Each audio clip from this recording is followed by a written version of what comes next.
Assalamualaikum, selamat pagi anak-anak. Selamat pagi ayah bunda yang senantiasa sabar mendampingi Ananda belajar mandiri di rumah. Semoga kita selalu diberi kesehatan dan dalam lindungan Allah Subhanahu wa taala. Amin. Kembali lagi di kelas online ya bersama Bu Ani. Anak-anak sudah pada mandi belum? Untuk yang belum mandi, mandi dulu ya. Meskipun kita sekolahnya tidak masuk ya, meskipun kita sekolahnya libur, kita tetap harus mandi dan menjaga kebersihan agar kita selalu sehat, semangat untuk belajar. Nah, materi kita hari ini masih tentang ciri benda hidup ya anak-anak. Dan kita masuk ke poin pernafasan pada makhluk hidup.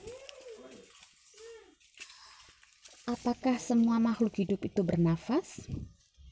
Tentu saja ya. Semua makhluk hidup itu pasti bernafas.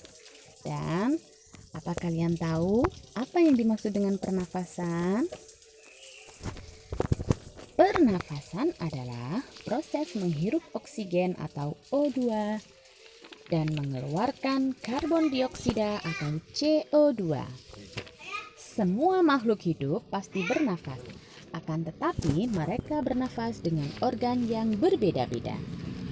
Contohnya, paru-paru. Paru-paru digunakan sebagai alat pernafasan oleh manusia. Manusia bernafas dengan paru-paru.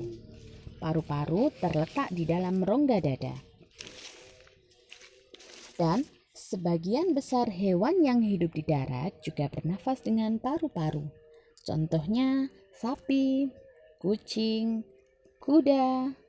Mereka bernafas juga dengan paru-paru. Sedangkan untuk hewan yang hidup di air, sebagian besar dari mereka bernafas dengan menggunakan insang. Nah, contohnya ikan, udang, dan jenis-jenis ikan yang lainnya. Insang terletak di bagian kepala ikan.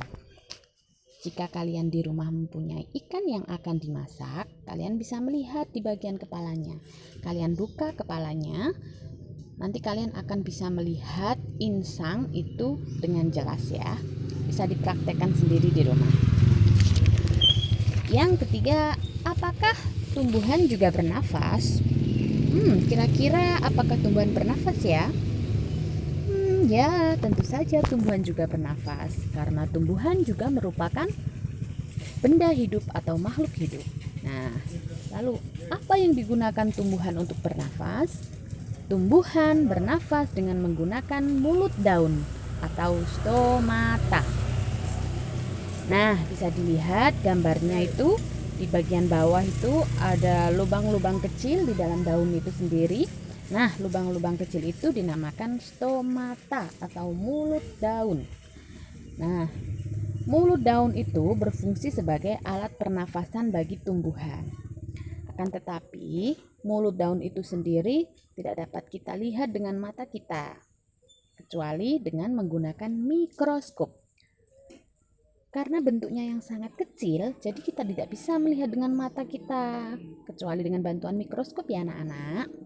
Apa kalian tahu mikroskop itu apa? Iya, betul sekali. Mikroskop adalah alat yang digunakan untuk melihat benda-benda yang bentuknya sangat kecil. Nah, contohnya seperti mulut daun.